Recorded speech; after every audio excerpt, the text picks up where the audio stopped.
The oil rig Tammy was anxious and nervous about seeing her husband and son as she walked off the helicopter pad to the walkway. After a 3-week work stay on an oil rig, 20 miles off New Orleans, she wanted to be with her husband and her 6-year-old son Timmy. Tears flowed down her cheeks when she saw them waving at her. She ran to them the last 20 feet and hugged her husband before picking up her son and holding him tight. "I missed you both so much, me too, Mommy," Timmy said, smiling. "You know I did," Tom said as he leaned to hug her. Suddenly she turned her face and he hugged her back. "Let's get my bags." "I'm so anxious to get into my own house." She took off walking fast and kept peeking back. When they got to the bottom of the escalator, Tom saw his best friend's wife waiting at the baggage return area. She was married to Mark, who worked with Tammy on the rig. "Hey, there's Mary, go say hello. I need to use the restroom," Tammy said as she went the other way. Mary arrived there too late to meet her husband Mark by the checkpoint, so she headed to the baggage claim area. Mark worked as a chief mechanic on the rig. She smiled and waved back to Tom and Timmy. "Where's your wife, and did you see Mark?" Mary asked. "Tam did a pit stop, and we haven't seen Mark." "Here I am," Mark grinned as he smacked his old army buddy on the back and high-fived Timmy. "Hi, baby." He moved into Mary's arms and hugged her tightly. They all noticed his 3-week beard growth. "Don't look, son," Tom said, turning his son away. He watched them hug with enthusiasm, the same way he had planned to greet Tam. "The bags are coming. Let's go look for your mother's." Mark moved with them, leaving Mary in the back with Tammy. "Hi, Mary." The tall, dark-haired woman turned to see Tom's wife. "Oh, Tammy, hi. I bet you are happy to be home." "Yes, that's for sure. Thank you for keeping an eye on Mark for me. We worked so hard and long, I rarely saw him well. I'm sure our families will be getting together during your rest break. I hope so. Here comes my husband and son. I will give you a call later." In the car, Tom noticed his wife was abnormally quiet. "Is everything all right?" She leaned back and closed her eyes. "I'm just really tired. You have 2 weeks of rest. Maybe I can give you my special massage later." She changed the topic. "How come Timmy is quiet?" He laughed, looking at his son, listening on his headphones in the rearview mirror. "He's occupied." In their driveway, he pulled her bag out of the trunk and saw her rushing into the house. Tammy went straight upstairs, closed the bedroom door, and fell face down on the bed. But as tired as she was, she couldn't sleep. Tom carried her bags in from the car and saw Timmy already playing video games. "Where is your mother?" Timmy kept playing the game with one hand and pointed up the stairs with the other. Tom had never seen her like this. Normally she was all smiles and full of energy when she came home. He walked upstairs and cracked open the bedroom door. She looked to be sleeping on her stomach with her face between 2 pillows. She heard the door open up and his footsteps towards the bed. The bed sank next to her. "Tammy, are you awake?" He lightly ran his fingers up the back of her jeans until he cupped her back. He tightened his fingers and felt the familiar body he had missed caressing for a few weeks. "I love you, babe." Tears fell from her hidden eyes. She twisted around, making sure to rub the tears against the pillow. "Sorry, this last shift was very stressful and tiring. Maybe you should quit. You have the other offer for a land job. It's less money but not as hard on you or us. Let's not talk about this now. I need a nice hot bath." She turned into his arms and hugged him lightly. "I love you too." Tom smiled as he lifted his fingers to her left side of her body. "Maybe we both can take a shower instead. I really need to soak my sore body in the tub, and Timmy is here." She sat up and walked through the bathroom doorway, making sure to lock it behind her. "Damn," Tom sighed while rubbing over his hard-on. Something was going on with her, and he didn't have a clue. He moved to the bathroom door and turned the knob. "She never has locked the door before," he whispered to no one. 30 minutes later, Tom knocked on the door. "Tam ... Are you all right?" She didn't reply. He remembered the small key hidden over the door frame and stretched up to pull it down. He twisted the key, and the door suddenly cracked open. She peeked out. "Give me a few minutes, and I'll be out. It's my ... period." She pulled the door closed again. "Sorry you didn't answer." "And Daddy, where's Mommy?" Timmy asked from the bedroom doorway. I want her to ... hug me." Tears formed from his tiny eyes and fell down off his cheek. "Timmy ... She's really tired." And the bathroom door opened, and Tammy rushed out wearing Tom's large gray terry cloth robe wrapped around her wet body. "Timmy ... Here I am," dropping to her knees next to him. Tom watched her hugging her son. Soon both of them were crying. He quickly knelt down next to them and hugged their bodies to his. They stayed on the floor. He was about to say something but suddenly realized why she had been so quiet. Without saying anything, he stood up and walked out of the room. "Where's Daddy going?" Timmy asked after hearing his footsteps down the wooden hallway. She twisted her head to look and saw that her robe was open enough for him to see the love marks from the night before. Oh no. No, no. By the time she dressed and ran down the stairs, Tom was gone. She quickly called him, but it kept going to voicemail. "Please come home. I love you, Tom, and only you. Please let me explain." Tom sat alone on the hilltop in the cool night air overlooking his hometown below. It was almost 8 p.m. He viewed all the lights in the houses as he talked out loud. "We were so happy. Why did she do this to us? No wonder she wanted to stay out at sea, because she could be with whomever she wants and her stupid egoistic husband would be Mr. Mom." Tears were flowing from his sad eyes as time rolled by. He finally fell asleep, and when he awoke, he noticed the house lights below were dark. 3 freaking a.m.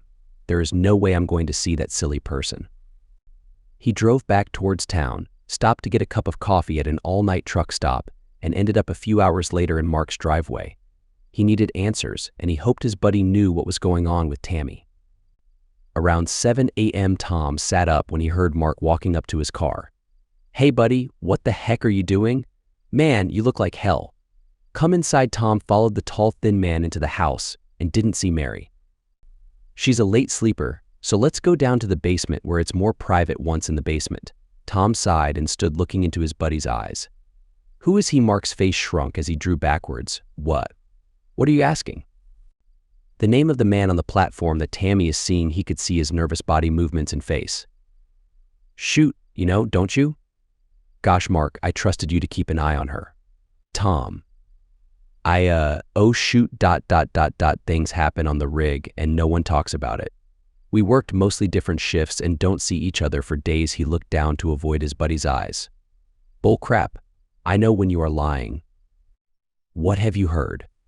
Is there more than one lover?" "Hey, you know ... Sometimes things just happen. You have a few drinks and forget who you are." "Oh God, I swear it was only once." "Golly, it's you. You idiot." He reacted quickly and pushed the thinner man back against the sofa. As Mark started to stand, Tom kicked him in his private parts. "I should kill you right now. Shoot, man. I saved your life, and this is the way you repay me. How long has this been going on? What's going on?"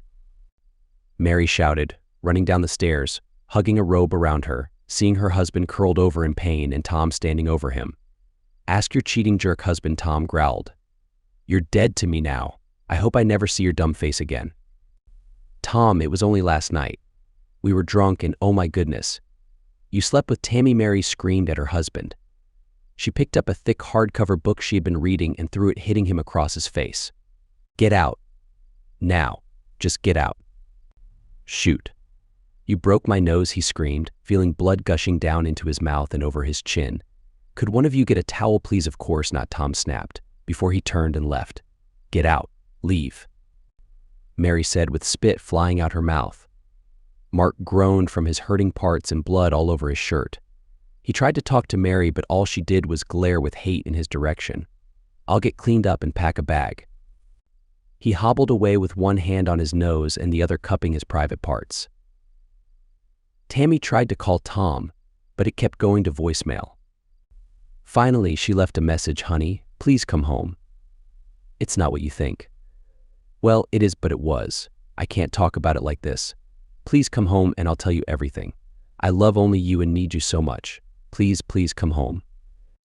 Tammy sat in her room, tears streaming down her face as she thought about what had happened the day before. The crew had been working long, exhausting shifts for 2 days straight. Finally, their replacements had arrived and they were free from their duties. Completely drained, Tammy and the rest of the crew stumbled into their quarters and collapsed onto their bunks. Tammy had her own room since she was the only female electronic tech on board. She fell asleep quickly, but later in the day she was awoken by a tapping on her door.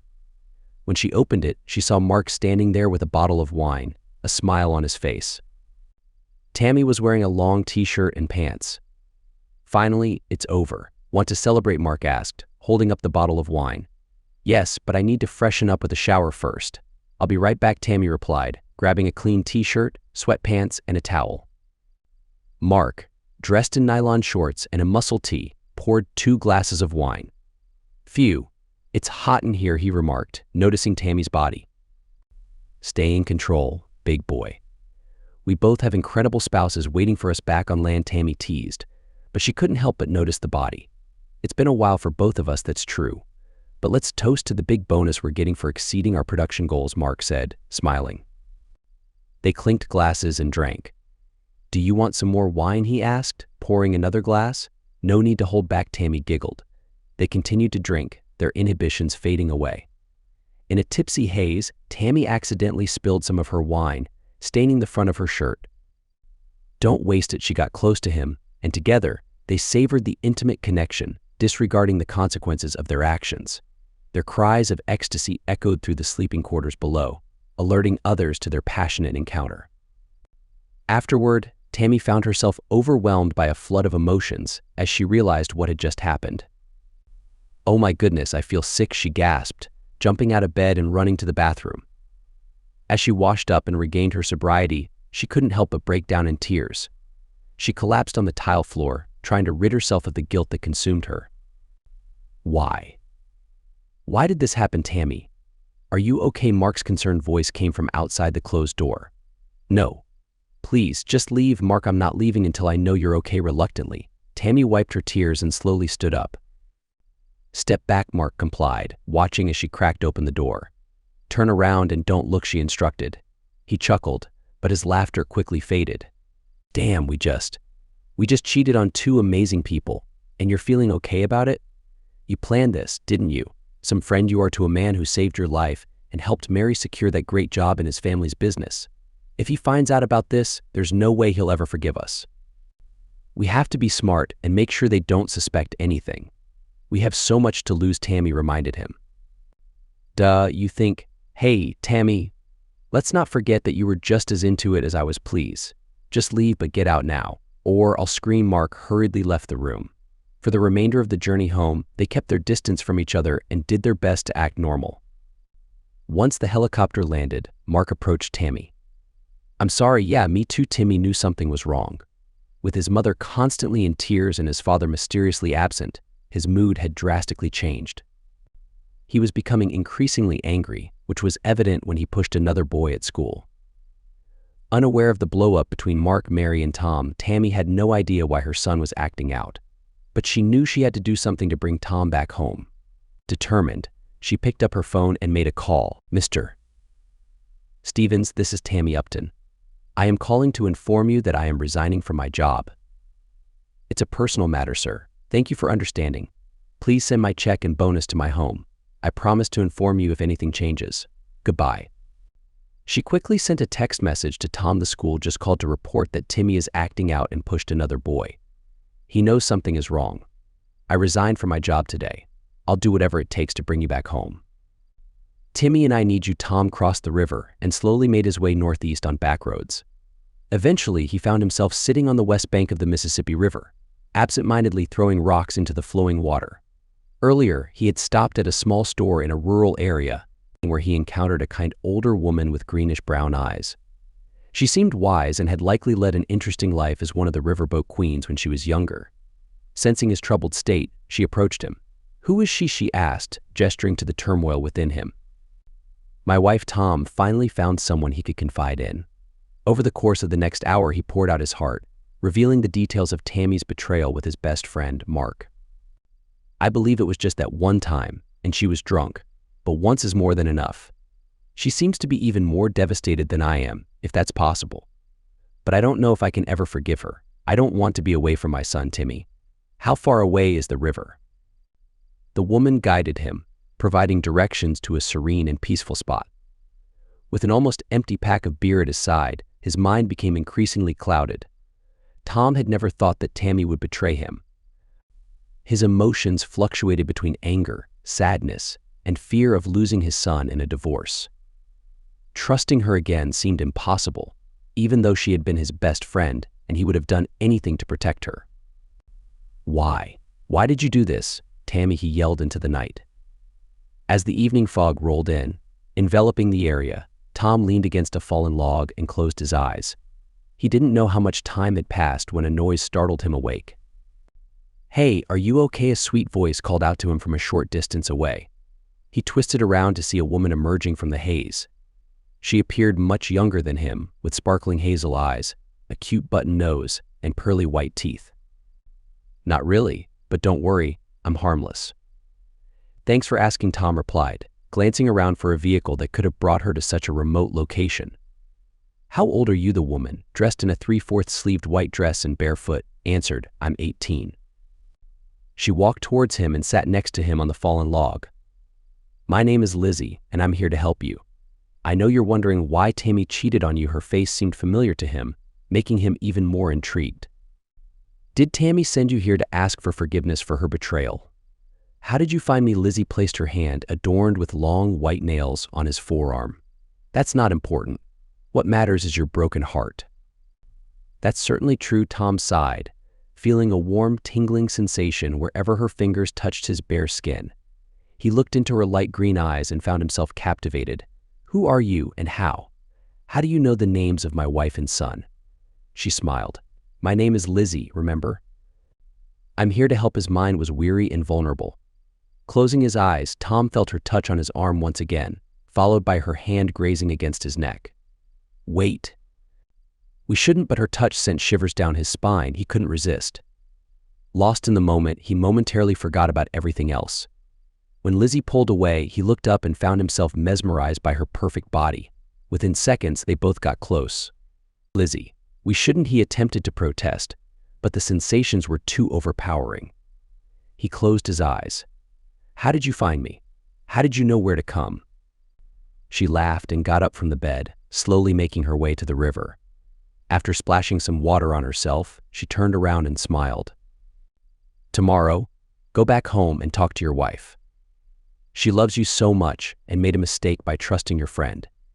He took advantage of her vulnerability and made her forget her love for you for a brief moment. "I understand, but how can I trust that she won't do it again? How can she trust that you won't do the same?" "She can trust me because I was angry with her. You are incredibly attractive. I had too much to drink, and I'll never, ever consider being with another." He stopped, realizing that this mysterious woman had turned the situation around on him.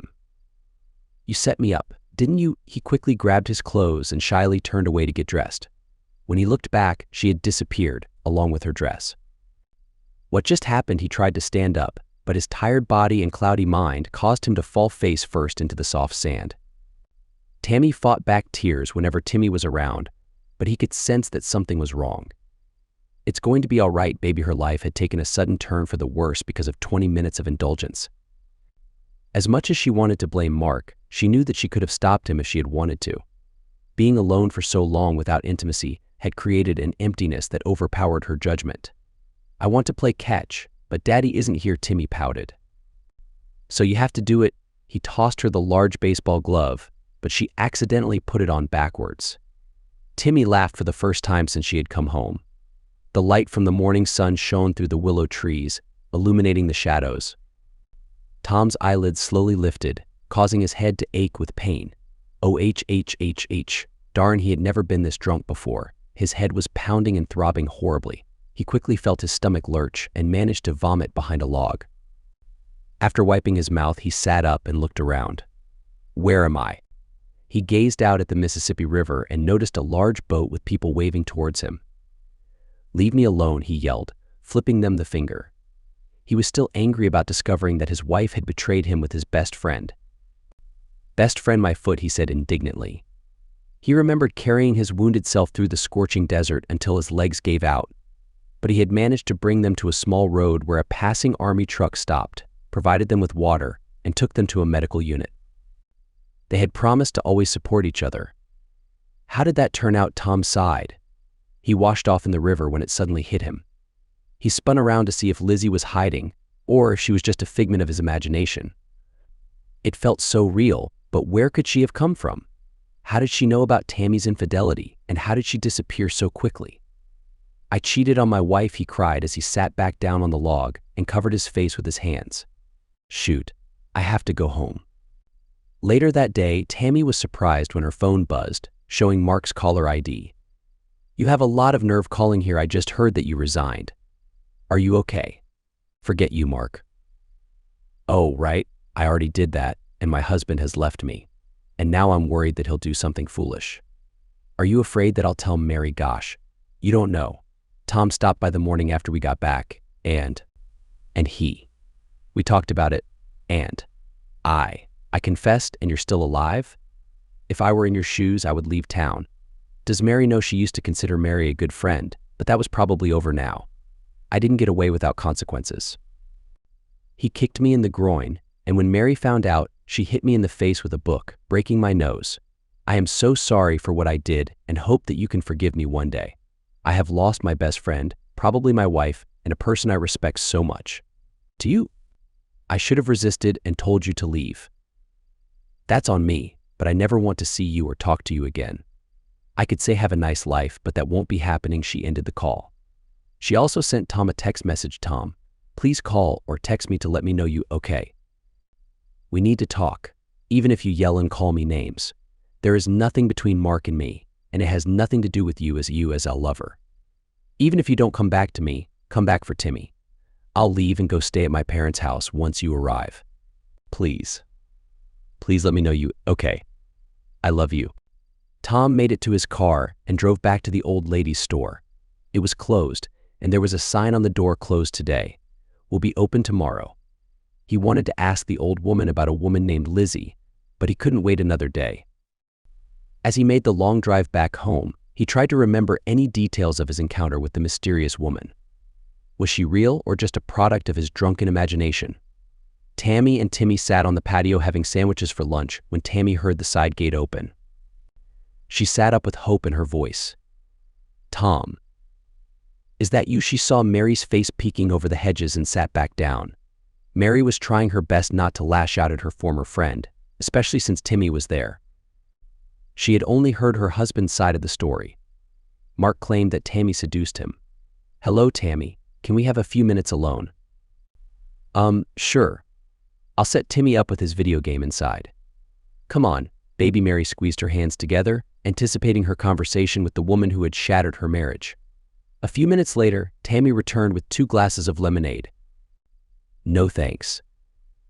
This isn't a social visit." She stared at the broken woman. It was clear that they had both been crying a lot. "Why, Tammy? How could you?" "First of all, I am incredibly sorry. There is no good excuse or reason for what I did.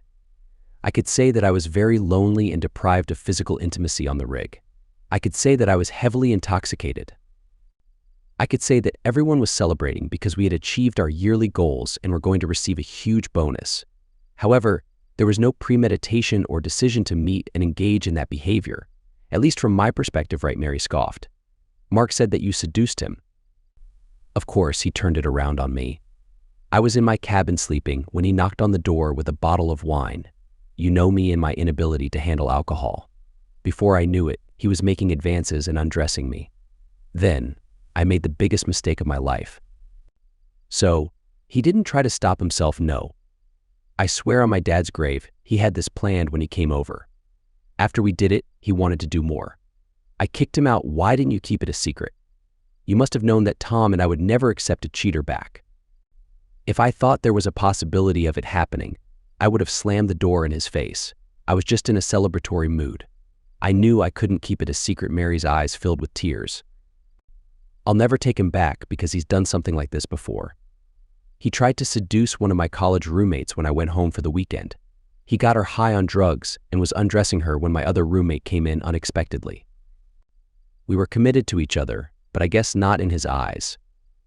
After a few months, he convinced me that it was just the drugs talking and promised he would never cheat on me again.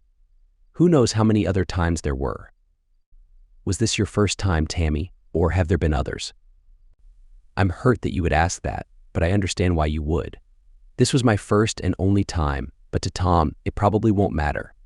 I think I've lost the only man I've ever truly loved for a drunken mistake.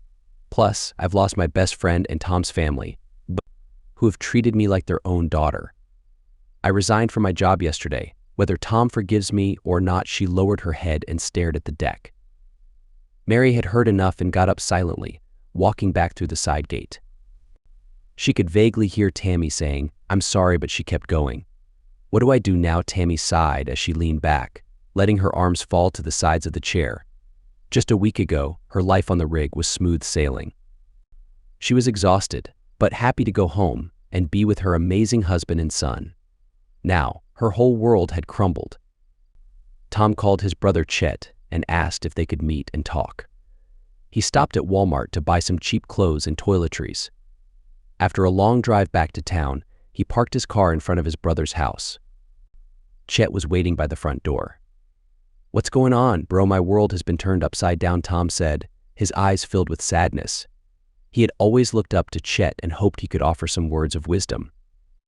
"Come in. Casey has the kids at her mom's house for the day." He led his younger brother into the house and kitchen. Want a beer? He had never seen Tom look so broken and defeated. Didn't Tammy come back from the rig? "Let's sit down. I haven't slept much and drank too much last night. I need a shower, and I brought a clean set of clothes to change into after a shower." Chet wanted to hear Tom's story, but he wanted him to relax a little. They finished a bottle of soda before Tom leaned back. "I found out that Tammy cheated on me." "Oh man, Tammy? Are you sure?" "Yes. The man she had an affair with confessed, and she also admitted to it. He said it was a drunken mistake, but can I really forgive her after what Mom did to Dad?" Chet remembered the time when they walked in on their mom with another man when they came home early from a canceled football game. "Tammy is not Mom. We know that Mom was unfaithful while Dad had late shifts at the fire station." "Did she say what happened or why?" "Do I know the guy Mark, the jerk that you carried in the desert to safety?" "That Mark?" "Yep, same guy. I explained physically to him how angry I was, and Mary literally threw the book at him.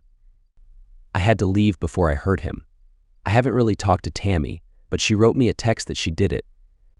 "So that's it then. We both swore that we would never be in a relationship with someone who betrayed us," Chet sighed. But Tom didn't show any agreement. "You're going to take her back?" I am. Not sure. You see, I think I may have done the same thing." "Shoot, Tom, did you have a revenge date?"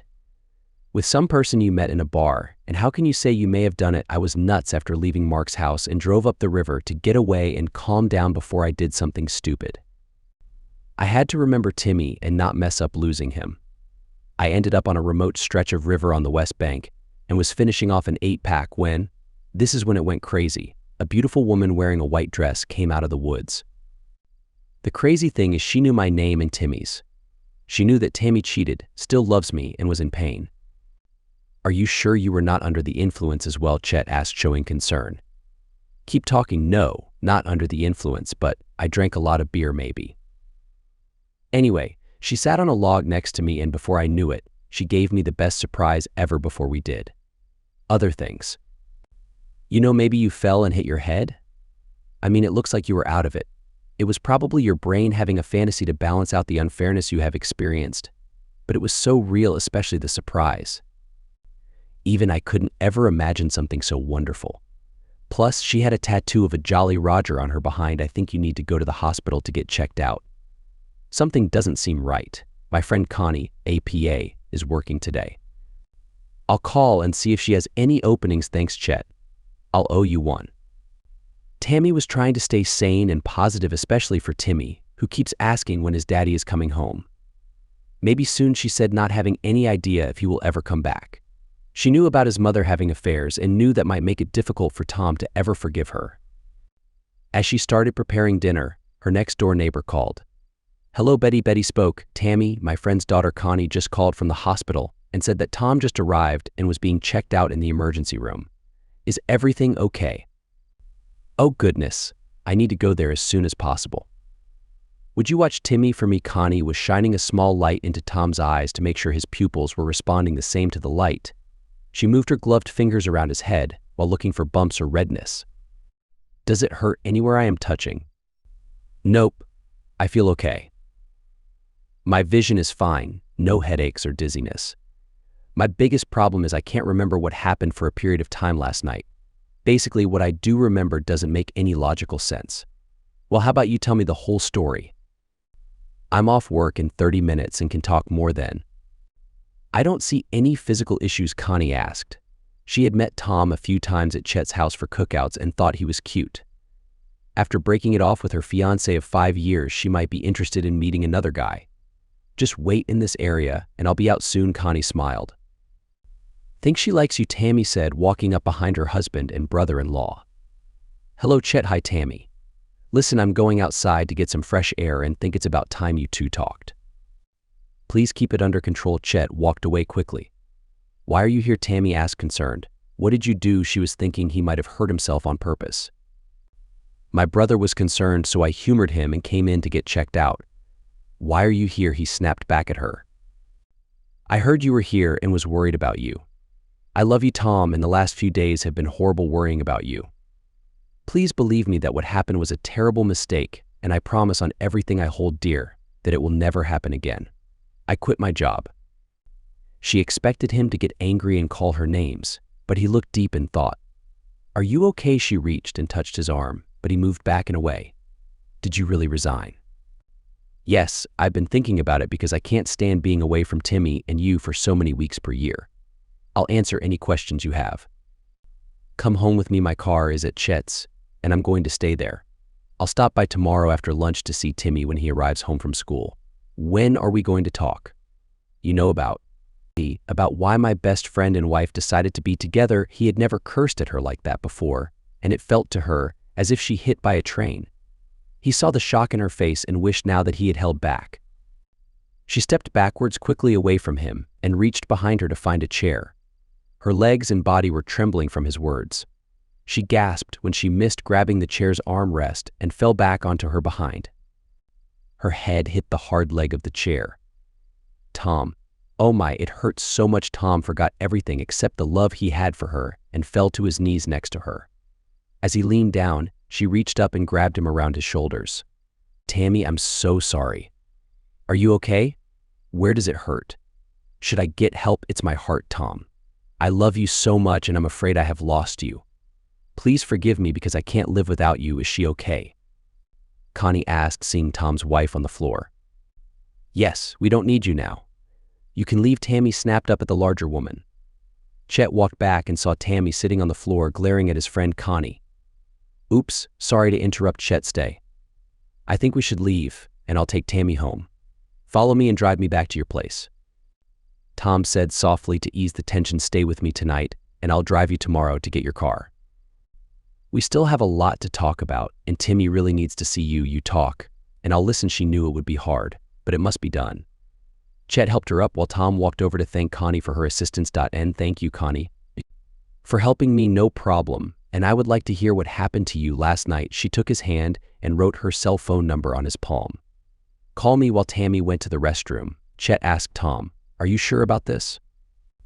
I thought you wanted to cool down before discussing it with her. I need to hear it from her mouth that she willingly was intimate with the jerk. I can't imagine what her reasons will be, but he had an idea because he knew it was probably the same reasons in his dream with Lizzie. But was it a dream? During the ride home, Tom and Tammy kept looking at each other but didn't say anything. Tom finally asked her, where's Timmy? Betty came over and is watching him. That nurse, she gave you her phone number, didn't she? Yes, she wants to help me. She says I'm okay physically, but she cut him off. I know what I did makes you now hate me. I hate myself right now and am so ashamed. If I could take it all back, I'd... He cut her off, but you can't, and I'm not sure I can ever trust you again. Were you ever going to tell me or just hide it? Or did you two have plans to do it again when you return to the rig? Goodness, no. I'll never be with another person, especially him. I don't know exactly why I did it. Sure, I was lonely on the platform, but I've been doing this for 2 years. The wine was a factor, but I've had wine around men before and never been tempted. Other men have expressed interest in me before, but I've resisted every attempt to be intimate. I promise I'll go to counseling to find out why I did it this one and only time. I do know that I trusted Mark when I let him into my cabin that day. It allowed him to get past the point where my desires took over my brain. I never want to see him again and hope that Mary will forgive me one day. What would you do if I did the same thing to you? Tom asked, still aware of his dream or real night with Lizzie. First of all, I know you wouldn't. He interrupted, You don't know because I believe the same with you. She tried to hold back but let go of her crying and tears. This is all one bad dream or nightmare. Tammy, the reason I went to the hospital was because I had a dream, or I thought it was a dream. In the dream I was intimate with another person, and it was so real. I can remember every detail and everything we did, but we can't remember details, right? You know? About dreams. Where were you? She stopped crying, wiped her eyes, and sat up. Did you have a dream about being with someone else? He turned his head away from her. No. I don't think so. She saw it and gasped. Oh my goodness, Tom, you have a red mark on your neck just below your right earlobe. It looks like a hickey. He pulled her car over to the curb and turned on the overhead light. After turning the rear view mirror his way, he opened his seatbelt, twisted his neck up to the mirror, and saw it. Darn, she sat back and crossed her arms. We definitely need to talk. Both were quiet as they parked into their double-car garage. As soon as he turned off the car, the door into the house opened and Timmy was looking out. As soon as he saw his daddy, he started jumping up and down, waving both hands. Daddy came home, Miss Betty. Daddy is here. Tom jumped out of the car and ran to his son. Tears fell from his eyes as they hugged. Daddy, why are you crying? I'm glad you are home, so maybe Mommy will stop crying now. Tammy waited anxiously for Tom to come home, feeling a glimmer of hope that their marriage could still work. She couldn't help but feel upset about him being close to another woman, imagining him getting close and being intimate with someone else. It pained her to think about how he must have felt too. After thanking Betty for watching Timmy, they reassured her that Tom was okay. Tom carried Timmy to bed, and when he returned to the living room, Tammy offered him a drink. No, I've had enough drinks lately. I want to hear everything about what happened on the rig. Every detail, Tom said. Tom, I think it will just hurt you more if I tell you all the details, Tammy replied. I'll pack some clothes and go stay at Chet's. Then he started to stand up, but Tammy grabbed his wrist. Okay, please stop. I'll tell you everything. But before I start, I want you to know that I love you so much and what I did had nothing to do with you. I won't lie, being with Mark was pleasurable. But it didn't compare to how I feel when I'm with you. It was like a different world and I felt like someone else. Please let me finish before you say anything. This is really hard for me. She picked up her glass of wine and took a sip. As you know, we were working long hours to increase our oil yield. It was 10 straight days of mostly double shifts. All we did was work and sleep. The day before the helicopter arrived, we finished our shift and went back to our cabins to sleep and pack for the early flight the next morning. So, when did you invite Mark to your cabin? Tom asked. She held her hand out towards him. Please let me finish. I fell asleep immediately upon reaching my bed. After sleeping for a few hours, someone knocked on my door. It was Mark, holding a bottle of wine and 2 glasses. Since he's been such a close friend, I didn't mind if he saw me in just a long t-shirt and pants. I quickly grabbed a clean t-shirt, sweatpants, and took a quick shower. I now realize he planned on getting me drunk and trying to initiate something intimate. He wanted to be intimate with me. She held her tongue, refraining from replying. How convenient that it wasn't really you who was intimate with Mark. You were someone else, Tom said. I'm not making excuses. Please, honey. You wanted to know what happened, and I'm trying to explain it to you. I feel ashamed, embarrassed, and disappointed in myself. Do you want me to continue? Tom finished his wine and leaned back. Yes, please. She took a deep breath. How much detail do you want? Everything, Tom replied. He, got close to me and we hugged. She could barely speak after sharing the details of her intimate encounter with Mark. No, and that was the only time. I realized what I had done and ran to the bathroom to vomit. He didn't want to leave, so I threatened to yell for help, and he quickly left. I haven't seen him since we left the airport. The awful man even told Mary that I seduced him. You talked to Mary?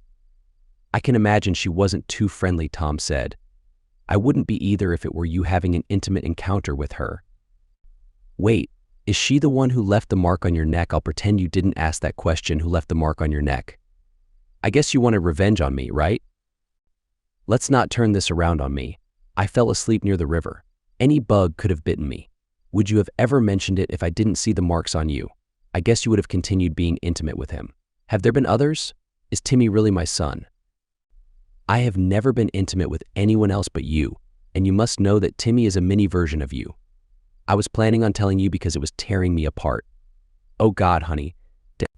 What are we going to do? Timmy needs both of us. I promise to never drink alcohol again. I'm willing to go to counseling or do anything to make this right. Timmy was the main reason Tom was trying to work things out. First, he needed to find out if Lizzie was real or a figment of his imagination. Right now, I need to get some rest. I'll sleep in the spare bedroom, but let me show you how much I love you. I don't want to be physically intimate right now. Things are really complicated, and I need time to think. She watched him slowly make his way up the stairs and heard the spare bedroom door close. She had never seen him so defeated before, all because of her mistake with Mark. She had nobody to talk to, as Mary had always been there for her. Regardless, she was quite certain that the mark on his neck was not a bug bite but a hickey. His own act of infidelity might just save their marriage.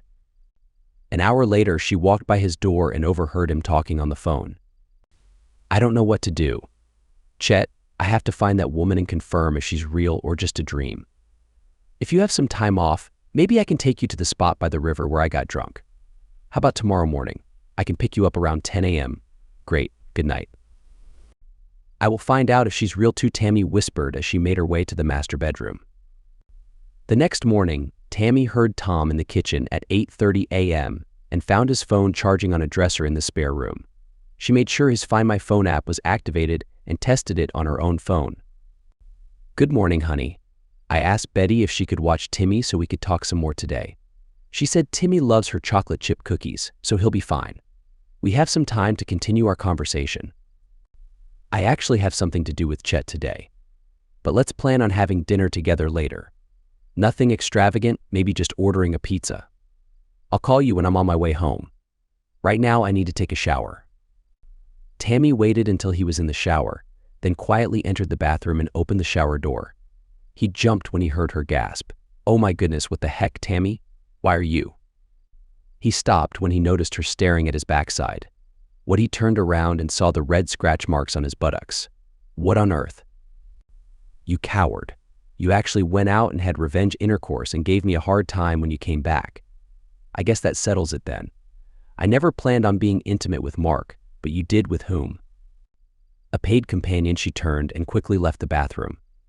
Timmy was awake and watching TV when she went downstairs. Damn, she must be real, Tom sighed. But I was drunk and angry. She was young, beautiful, and I felt like a different person. Damn, I'm not any better than she is. We were both seduced. He hurriedly finished getting ready, drying off, shaving, and getting dressed. When he reached the kitchen, Timmy and Tammy were gone. He tried calling her, but he heard her phone buzzing on the counter next to him. On the drive to the river, Chet was quiet as he listened to his brother's story. A mark and red scratch marks on your behind, huh? Well, I've had vivid dreams before, but never with anything like that. Are we getting close to this beach? Yeah, but I can't remember where the dirt road turnoff is.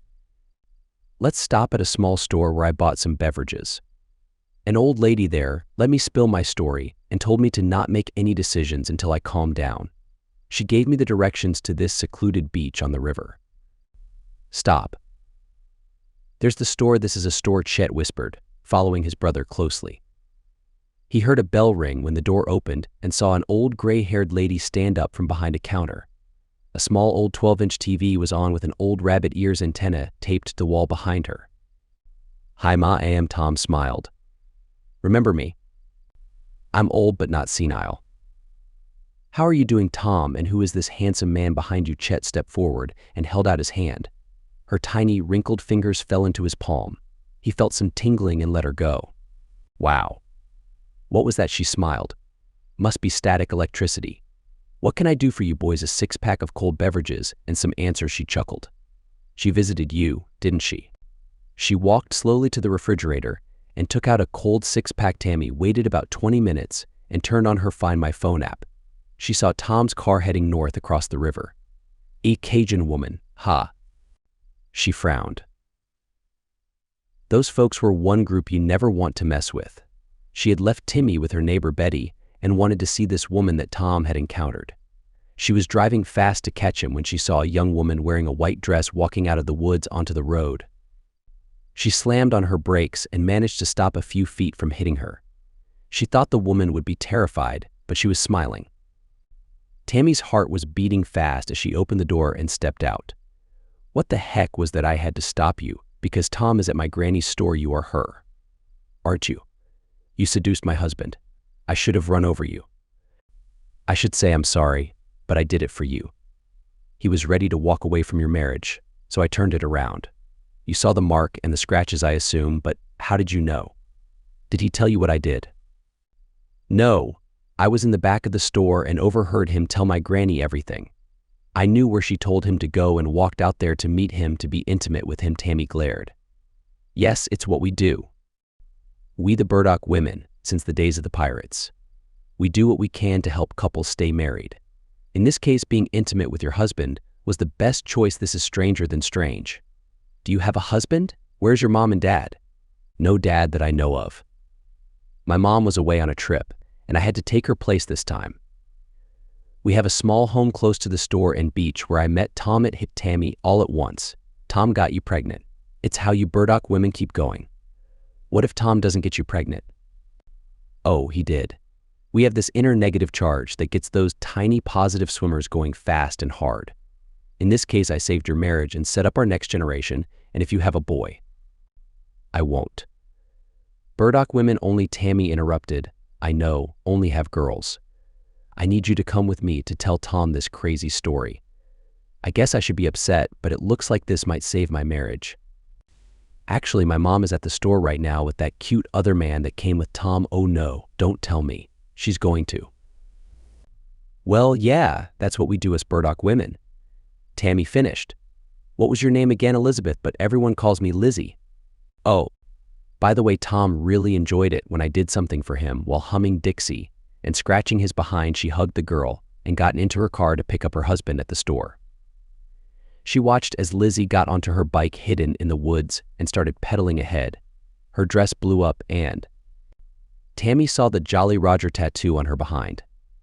Tom was sitting on a wooden bench in front of the store drinking a beverage. After the story the old lady told him about Burdock women, he needed a drink, but none was around.